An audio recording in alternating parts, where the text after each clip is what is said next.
Diwangil rek. Oke kantor. Kita belajar istilahnya kalau gambar itu 2 dimensi dan 3 dimensi ya. 2 dimensi itu ibaratnya kertas gambar begitu aja. Kalau 2 dimensi, 3 dimensi kan ada bentuknya. Sama juga belajar kita di sini.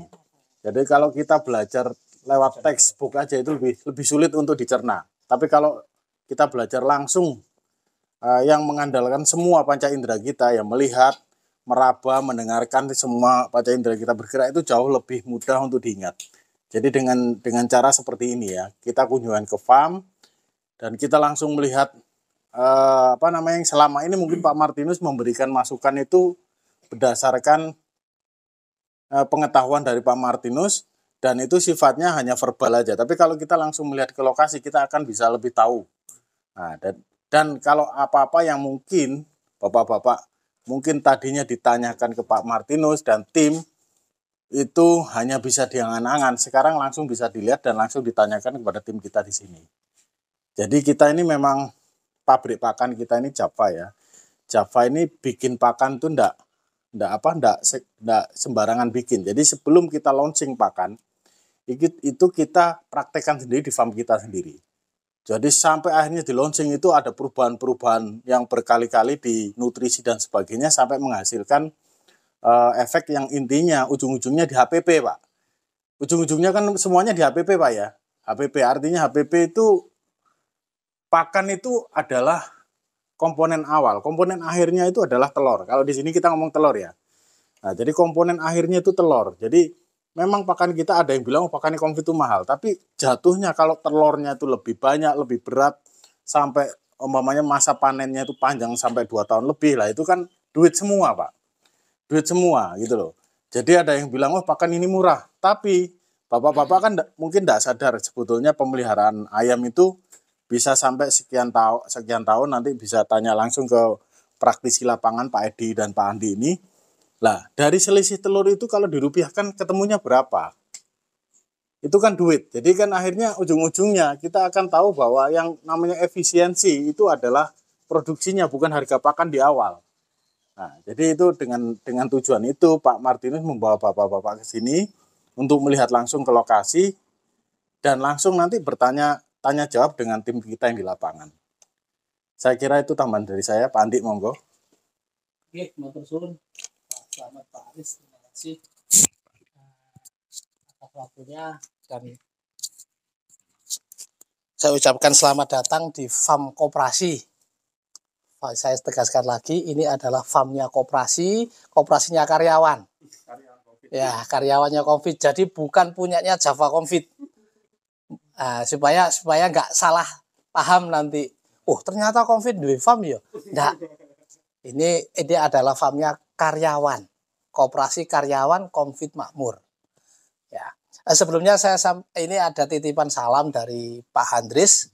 Ya, karena sakit Pak Martinus jadi nggak bisa ikut bergabung, nggak bisa ikut ketemu bapak-bapak sekalian. Pak Andres ini adalah koordinator teknis ya, koordinator teknis apa isinya apa namanya? Technical supportnya PT Java Konfit. Rekan saya juga satu angkatan dulu di fakultas, saya Pak Slamet, Pak Andres, kemudian juga di Java juga hampir berbarengan. Tapi saya lulus duluan Pak, saya kan pensiun duluan. Aku tak nyekel kandang aja gitu. Adanya farm koperasi ini itu karena memang untuk sebuah perusahaan karyawannya untuk perusahaannya sudah TBK itu memang salah satunya harus punya koperasi. Nah, dalam perjalanan waktu koperasinya semakin besar, modalnya semakin banyak, akhirnya invest lah ke kandang. Jadi perusahaan PT apapun tidak bisa mendirikan koperasi. Tidak bisa. Segede apapun perusahaannya tidak bisa mendirikan koperasi. Kalau koperasi bisa mendirikan PT. Jadi jangan kebalik ya, jangan kebalik. Karena koperasi ini adalah izinnya semua ada di Departemen Koperasi. Jadi memang tidak ada hubungan dengan Java. Tapi karena ini koperasinya karyawannya Java, otomatis semua produknya adalah produknya Java. Tapi ini tidak ada hubungan langsung dengan Javanya, dengan COVID-nya. Jadi supaya tidak salah paham, biyen paling rego rusak gara-gara pabrik duwe farm. Padahal yo gak akeh BTE Pak dibanding nombek sing nduk Blitar itu jutaan itu. Ya kita kecil. Kita hanya semampu dari dana yang dimiliki karyawan. Dana dari karyawan. Namanya koperasi karyawan. Jadi kita selalu bertanggung jawab atau melaporkan semua hasil usahanya ini kepada departemen koperasi. Kita pun dibina departemen koperasi. Nah, wis sampai sakmono ae ben gak dawa-dawa ya urusane badan usaha. Nah, di sini saya sebagai manajer dari koperasi. Kita punya usaha pulet, punya usaha layer farm, punya usaha apotik, klinik, pertokoan. Toko ada di pabrik sana dan ada di pabrik Margomulyo. Jadi kita ada semua unit usahanya. Nah, ini di sini saya dibantu oleh koordinator layer, yaitu Pak Edianto. Kemudian kepala farmnya unit Centong ini Pak Heri, itu yang paling gemuk di belakang itu, Pak. Kerjanya kandang kok tambah lemu, rugi ya. Ya. Jadi di sini kita farm ada di daerah, lupa saya ketinggiannya berapa dBl, tapi dulunya nyaman Pak. Jam ini adem, asrep, enak. Tapi sekarang podo ae. Sama panas. Jadi nanti kita bisa melihat di kandang nanti bagaimana pengelolaannya. Sebelum ke kandang nanti kalau mau cara kita dalam mengkolek telur seperti apa, cara produksi pakan seperti apa, di farm juga seperti apa pengelolaannya. Nanti bisa sambil jalan, bisa sambil nanya. Tidak masalah, nanti teman-teman yang mendampingi nanti akan menjawab sebisanya sesuai dengan yang mereka ketahui. Nanti kalau ada yang lagi diskusikan bareng, monggo silakan nanti kita diskusi bareng juga. Prinsipnya di sini semua memang kalau dibilang kapasitas sekarang ini kapasitas kita 60 ribuan ya Pak Edi ya. 60 ribu, ada 60 ribu ekor. Kebetulan ya kalau di sini dengan kondisi yang seperti ini tidak mungkin kita berdiri sendiri. Di depan itu ada peternak juga, itu peternak ini juga, peternak luar juga. Maksudnya peternakan dari luar kita dengan jarak ya satu jalan itu. Jadi kalau ada masalah di sana ya bukan berarti kita aman, kita tetap was-was, tetap sama kalau ada kejadian penyakit gitu ya apa caranya supaya nggak sampai terimbas ke kita. Yang paling penting itu. Makanya ya standar untuk farm memang harus ada ya seperti inilah. Ada rumah shower ya untuk biosecurity supaya kita bisa mensterilkan yang keluar masuk kandang. Itu ada biosecurity, nanti kalau misalkan mau masuk kandang juga ada, kita disemprot juga lagi nanti. Itu standarisasi yang kita terapkan di sini supaya aman dari gangguan penyakit. Untuk program-program vaksinasi semua teman-teman PPL semuanya sama, karena yang menyusun program vaksinasi untuk layer adalah saya dan Pak Handris, kebetulan adalah manajer teknisnya yang nanti semua FR yang ada di lapangan patokannya sama, biasanya begitu. Patokannya 90% sama. Sehingga karena apa? Karena di sini sudah diterapkan. Jadi yang disampaikan teman-teman FR di lapangan itu sudah diterapkan. Jadi relatif aman dan bukan coba-coba. Nggak usah khawatir. Baik dari sisi fit, program vaksinasi itu sudah melalui perjalanan yang panjang. Melalui hasil pengamatan kita atau hasil kita yang kita pakai itu seperti itu. Jadi hampir sama. Ya, nanti hanya revisi sedikit-sedikit, biasanya tergantung masing-masing challenge lapangan di wilayah masing-masing. Opo sing kudu tak ketati, opo nih sing kudu tak sesuaikan apa nih. Tapi secara umum apa yang kita pelihara dengan yang disampaikan teman-teman lapangan, FR maupun TS maupun supervisor sampai SMASM sama seperti yang kita lakukan untuk program budidaya. Untuk program budidaya. Sampai dengan campuran pakan pun sudah melalui tahapan-tahapan yang sudah melalui percobaan maupun pengalaman yang sudah kita terapkan di sini. Nah, kira itu yang sementara untuk awal dari kunjungan ini, santai mawon, nggak usah terlalu serius, terlalu tegang, wis digawe koyo dolen nang warung kopi ngono lho Pak, wis sambil ngobrol-ngobrol mbek rokokan, mbek pingin takon apa, sambil nunggu nanti ya, sambil nunggu apa nanti kita jalan duluan atau monggo terserah Pak Menteri. Oh, sambil jalan ya. Monggo nanti kalau saudutan ono sing kadung nyumet anyar soalnya saudutan. Mbek santai ngeluk-ngeluk geger mari perjalanan jauh kok. Monggo barangkali ada yang disampaikan atau ditanya. Mbek ono sing takon, Pak, iso enggak Pak pitik ngendok ping pindho Pak sedina lah. Oh, gak masalah jenenge takon. Iya. Kan dimasak kuat untuk jenggernya kan bagus. Nah, kalau di umur 7 bulan ada pasti timbul jamurnya. Timbul jamurnya. Iya. Cacar. Cacar kok jamur. Beda. Oh, jamur. Ya. Putih itu. Aku pun putih Mas. Masalahnya apa? Jamur pun jamuran. Ada lagi. Sementara itu dulu. Nah, ngomong penyakit ini berarti kan sing jawab kudu dokter hewane yo. Soalnya duduk dokter hewan niku engko Salah. beda ini. Bisa memberikan informasi, pertimbangan, tapi dia tidak boleh mendiagnosa penyakit. Itu kalau aturannya seperti itu. Kalau jamur itu dari mana itu kan yang penting ya, asal mulanya itu. Kita nggak tahu itu benar-benar jamur atau bukan, kan nggak tahu. Yang biasanya dijengger paling sering jamur. Benar itu, paling sering jamur. Ya, itu karena tumbuhnya jamur itu pada mbek awak dhewe lho. Nek jamurun misalnya panu kan ya pada jamur to. Kadas, kurap itu kan juga jamur. Asalnya dari mana? Kalau nek menungso wong ki jarang adus mesti. Utawa klambine gak gelem ganti. Sedina jamur itu Pak di Indonesia itu menjadi masalah yang cukup serius karena apa? Cocok tempat pertumbuhan jamur di Indonesia itu karena kita kelembapannya tinggi.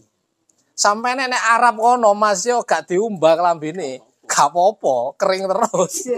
Masih keringetan 10 menit garing, Pak. Soalnya apa? Kelembapannya rendah. Nah, kalau di sini kelembapannya tinggi, apalagi musim penghujan lembab, itu akan mudah tumbuh jamur. Dari mana jamur itu? Dari lingkungan. Jadi biasanya PT mungkin loh ya, ini raba ya. Logikanya kalau ayam itu makan, kadang-kadang minum juga kan nyempret-nyempret loh. Kayak kalau nipel nyempret-nyempret itu kan basah. Dia akan terkena jamur, bisa. Karena basah tadi, terus ada makanan yang nempel atau apa namanya di situ memang ada spora jamur. Nah, spora jamur kan tidak kelihatan, Pak. Nah, itu yang memang agak sulit. Yang moro-moro apa jenenge iku? Putih-putih, keropeng-keropeng gitu ya. Nek keropeng itu biasanya cacar, nek jamur cuman putih tapi itu gatel, Pak. Gatel. Dan itu bikin ayam nggak nyaman. Sama. Pasti karena nggak nyaman akhirnya jenenge gatel kan gak nyaman deh, ngorek-ngorek goser-goser kepala dan lain-lain. Nah, itu akhirnya juga pengaruh di feed intake, kemudian langsung ke produksi. Nek wis ngomong feed intake mudun, amarno ke produksi. Nah, cara penanganannya seperti apa? Kan begitu akhirnya kan. Jamur itu sing cocok itu paling cocok itu yang untuk anti jamur. Yodium itu cukup, Pak. Yodium itu bisa untuk jamur. Ya, nek ngomong lama dan enggak itu memang kita enggak ini ya. Cuman kalau yang paling murah dan paling cepat bisa dilakukan itu dengan ngolesi yodium. Nah, tinggal konsentrasinya yang kita atur ya. Kepekatannya itu yang kita atur supaya cepat selesai. Dan itu harus rutin masalah nih. Nek cuma sedino sekali tok ya gak mari, Pak. Lah padha mek sampean ngobati panu ya ngekeki kalpanak sedina ya gak mari. Yo terus. Iya, memang serba repot. Ya intinya kalau sudah kita lakukan misalkan apa namanya ya memang tiap hari harus dilap. Makanya yang paling efektif ya yodium itu kalau ini ada ya apa namanya desinfektan yang isinya yodium ya. Di kapas diolesno kan cepet Pak. Olesno. Nah, seperti itu.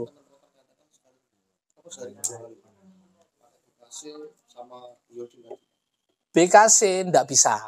Kalau apa namanya yodium bisa disemprotkan itu pun biasanya enggak efektif juga karena dia ngabut ya. Nek dilapi langsung kena nanggone posisinya. Cuman ya itu butuh tenaga, itu sing dadi masalah. Sopo sing garap Pak sakmono kae. Lah nek PT ku sakmene kae Pak. Sebenarnya teknik pelaksanaan itu yang ngerti yang dengan standar ya. Jadi pakai kabut tapi kalau enggak itu disemprot cocok ini enggak kena ya enggak apa-apa.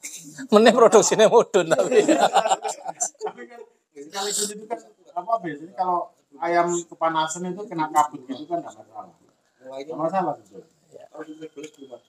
Ya, nek masalah jengger pulet itu Pak Edianto ini yang pakarnya pulet. Oh, waduh. Pak Edi, oh ini jagone ayam nih. Kalau saya kan taunya 16 18 Pak Edi munculnya 11 enggak ada belum.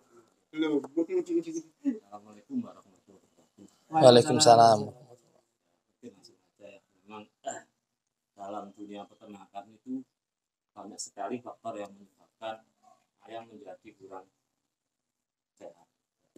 Salah satunya memang kadang-kadang yang sering kali terjadi itu manajerial.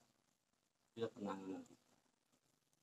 Kalau umpamanya tadi apa yang dikatakan itu betul jamur atau mikotoksin, bisa juga aflatoksin, itu penyebabnya juga tidak semata-mata juga karena apa istilahnya nanti dari pakan. Pertama, biasa penyebab jamur itu pertama itu biasanya paling banyak itu di jagung. Kalau jagung Anda nanti kadar airnya kurang atau maksimal itu jagung, kadar air jagung itu 16%. Kalau Bapak, kalau di atas itu daya simpannya juga rendah, maksimal cuma 3 hari.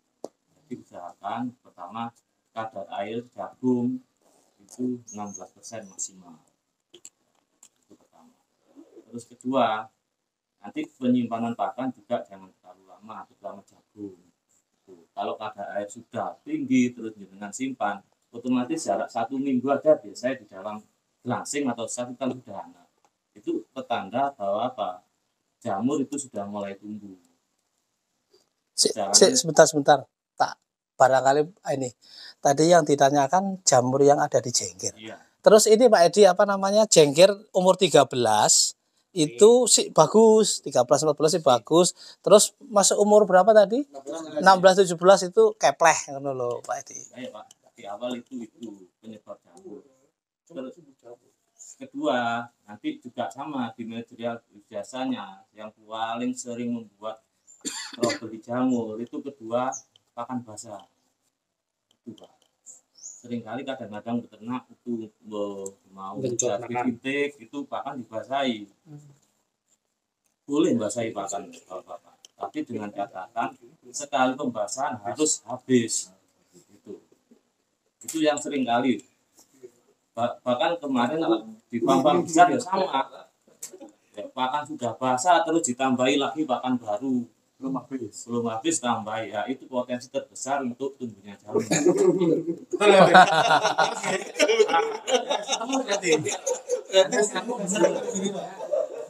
Piye.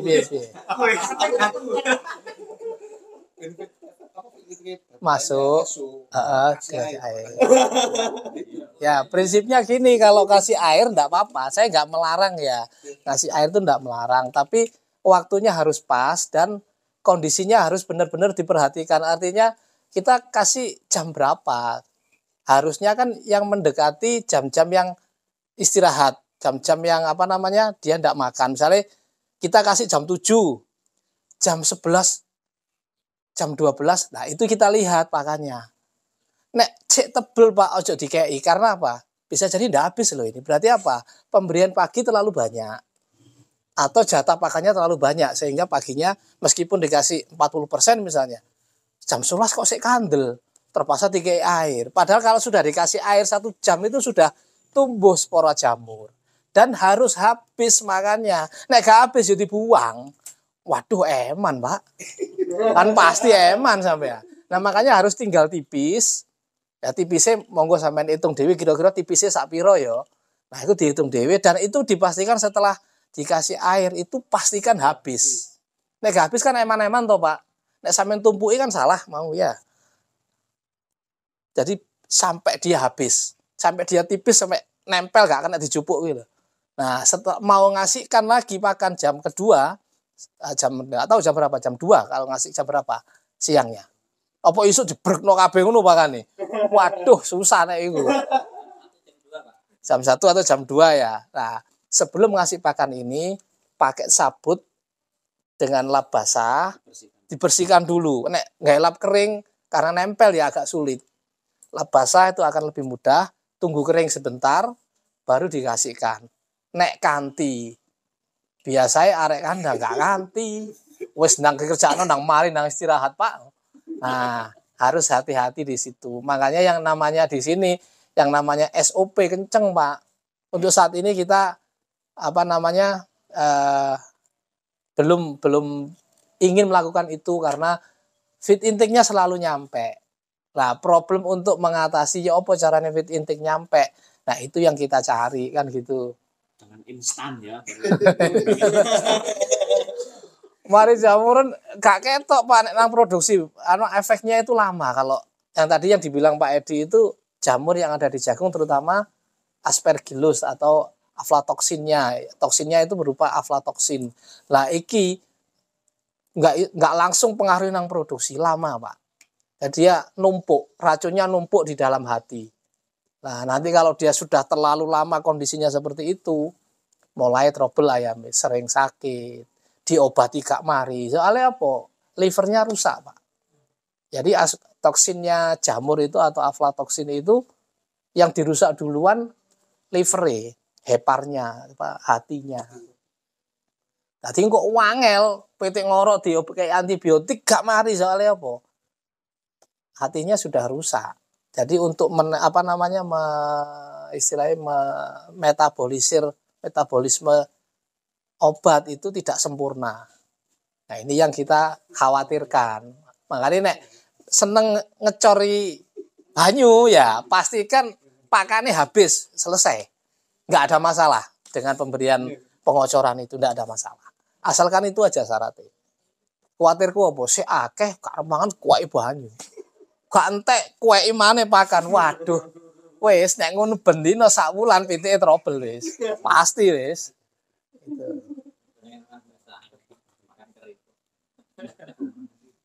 Diukur sendiri supaya apa? Basahnya ini habis. Nek sing bener sih sakjane ngenteni tipis. Nek gak kanti dikecori apa jenenge ambek banyu aqua itu apa ya. Tapi ndak terlalu banyak. Jadi nanti posisinya dia akan termakan yang basah. Cuman ngono iku dadi ribet nek aku ini gak tak lakoni sian. Sementara ini kita belum melakukan itu. Pakan kering, ya pakan konsentrat jagung katul. Udah. Wes itu aja yang kita kasihkan. Rodo angel Pak soalnya Pak nek sudah kita kasih pembasahan itu ngontrolnya. Ya kita instan awalnya seneng. Makanya iso akeh seneng. Cuman kalau berlangsung terus-menerus ada ketergantungan biasanya si ayam. Iya. Pasti tergantung. Ada yang karena ketergantungan dia kalau nggak dibasahi itu malah titiknya drop. Iya. Itu yang sering terjadi begitu. Manja gitu ya jadi manja. Ayam memang asis. Ya, kalau nggak dibasahi dia drop titiknya. Tapi begitu dibasahi naik. Cuman ini sharing ya, saya kan ini mungkin karena panas saya yakin ya, betul ya? Ini hampir mirip dengan kondisi di Madura. Jadi kita kadang peternak dibasahin. Cuman teknik membasahnya ini yang mereka kadang nyun sewu ya, itu kurang pas ya. Jadi basahnya sampai kelomoh. Paralonnya ini yang jadi masalah. Sebetulnya ini bahaya lah ya. Harusnya kan di saat pakannya masih agak numpuk, agak lumayan ya, itu ini ada Kecil. Nah, gini aja sudah tak sambil jalan. Jadi yang basah Otomatis yang dimakan. hanya dikit aja di tengah. Begitu yang basah dimakan, bawahnya tuh kering. Itu masih. Nah, kadang-kadang pembasahannya ini sampai kelomong tadi, ya itu yang masalah. Dan jangan lupa ya, lalat itu senang loh yang itu mengundang lalat loh Pak. Undang lalat. Karena baunya kan dari pakan dibasahin kan feromon bagi lalat ini. Akhirnya lalat datang ke situ, udah bertelur di situ ya. Nanti beranak pinang sampai buyut-buyutan di situ Pak. Itu. Nanti kalau diskusi di lapangan lebih enak bisa langsung tanya kenapa begini. Itu lebih Nanti enak. tunggu yang Pak siapa ini yang datang dulu aja. Bareng aja Pak. Oh, Pak kan ini iya, yang nanti mau kasihan. trial. Mau trial dari awal. Justru aja nanti biar mungkin bapak yang di pojok itu mungkin posing takonnya bisa jawab.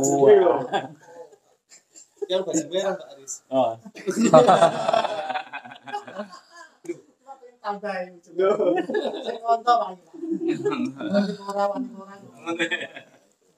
Pak Aris, tanyanya gini, harga telurnya ini bisa bagus gini sampai kapan ya? Nah, Pak Aris aja jawab Kalau itu hanya Tuhan yang tahu. Kalau harga telur Pak, insya Allah kalau tahun ini masih bagus ya tahun ini ya. Artinya bagusnya di level mana, di angka berapa itu kan. Kalau kira-kira sampai dengan Desember itu antara 23 sampai 25 itu saya masih yakin di situ harganya ya. Karena kemarin kan sempat kosong lama itu ya setelah ya kondisi harga jagung tinggi, harga telur murah kemarin cukup lama sehingga banyak yang afkir.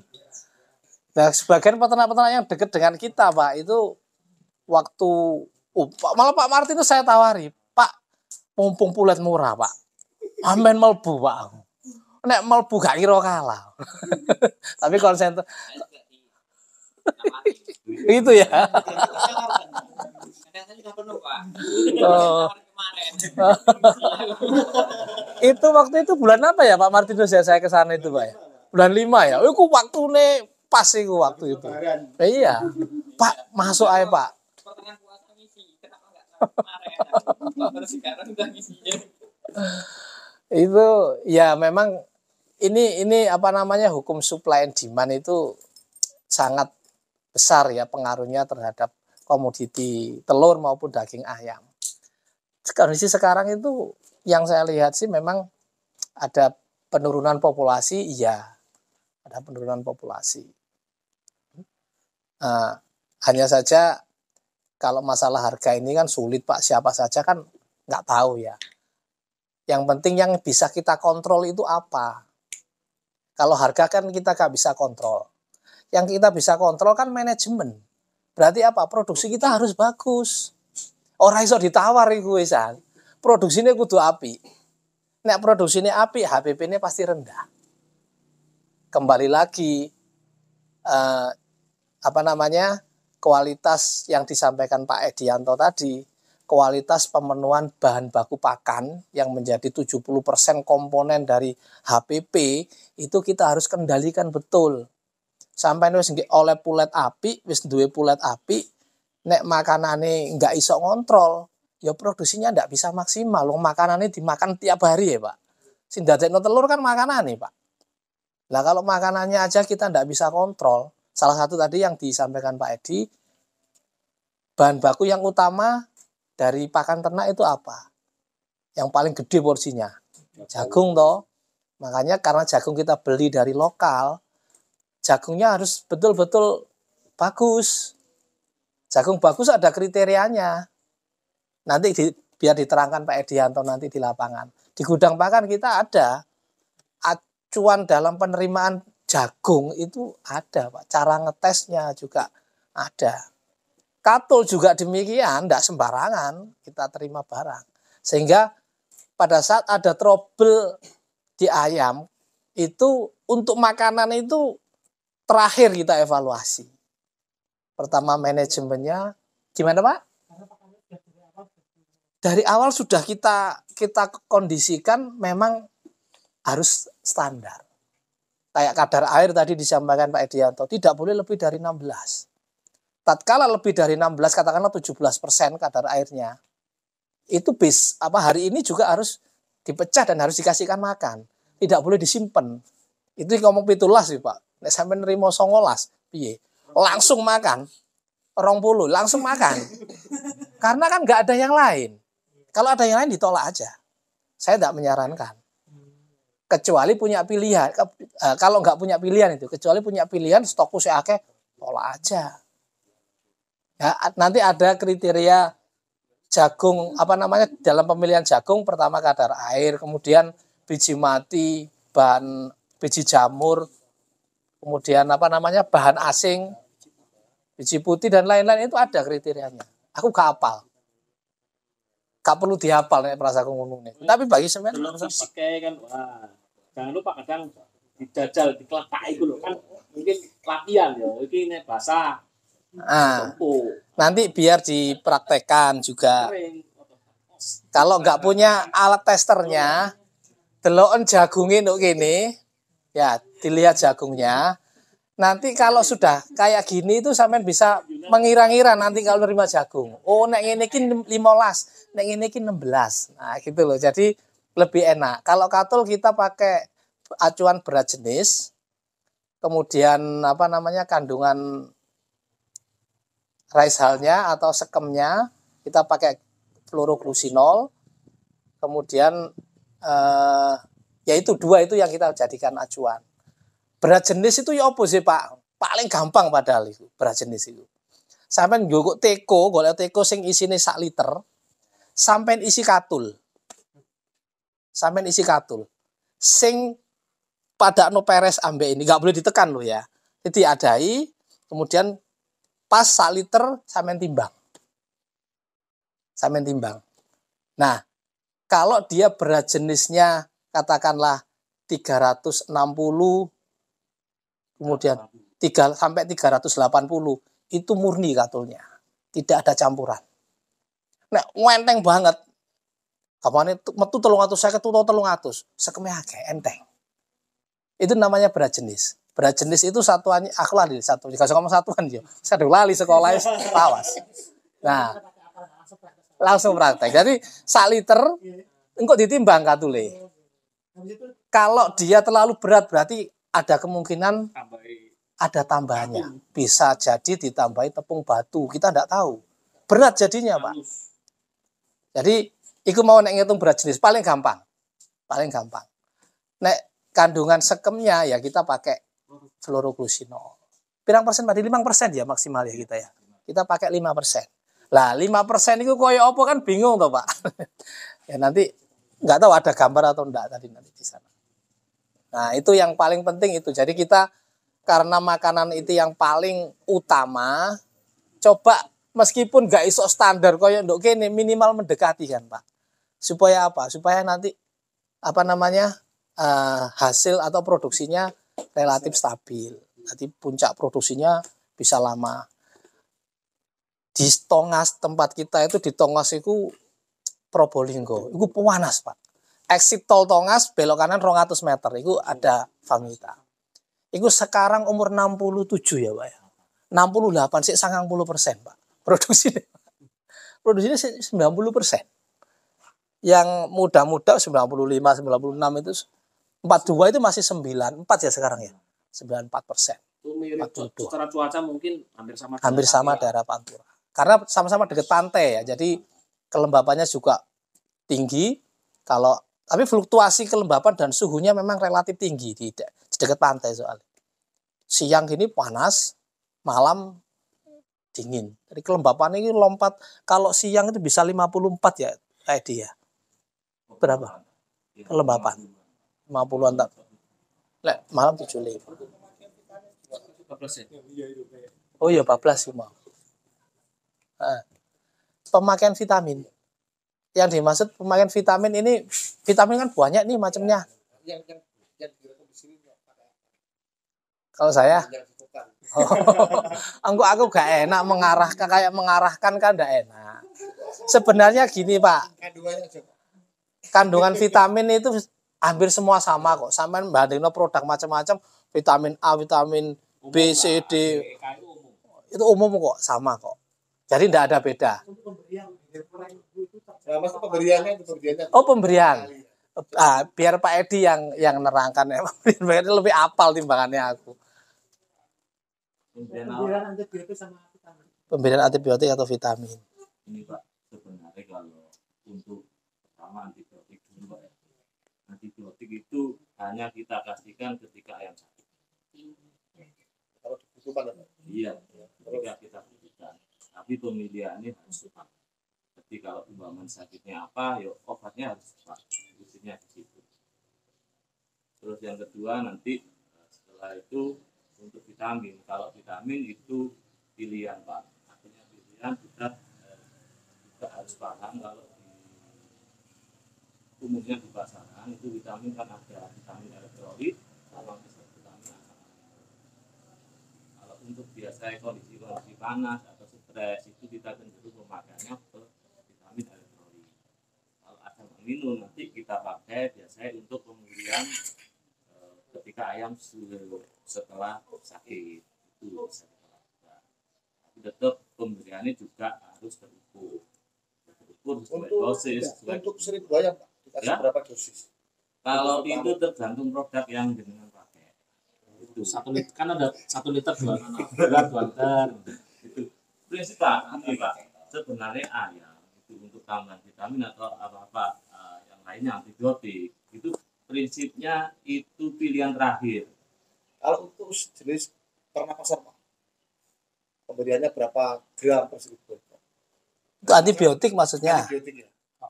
Kalau antibiotik sebenarnya ya Engko aku ngomong kok gak enak kok ngarahne promosi obat engko. ini Pak, kita Dosisnya ya, apa? Oh iya, kan ada Ya. ada dosis sikil. kita gini, kalau untuk antibiotik seperti tak bilang tadi itu jelas choice pilihan terakhir kita gitu loh. Tapi yang prinsip pokok ayam itu kan cuma 3 Pak, pakan, air, sirkulasi. Nah kalau itu sudah sampai ketata, tak jamin sampai nanti lupa kemudian antibiotik. Ya. Mengenai dosis ya, dosis kan mesti ada di ini. Maksudnya dosis kan sudah ada di etiketnya obat.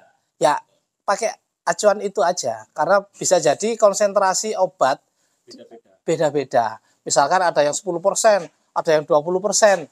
Lah itu dosisnya pasti beda, Pak. Pasti beda. Makanya di situ diikuti.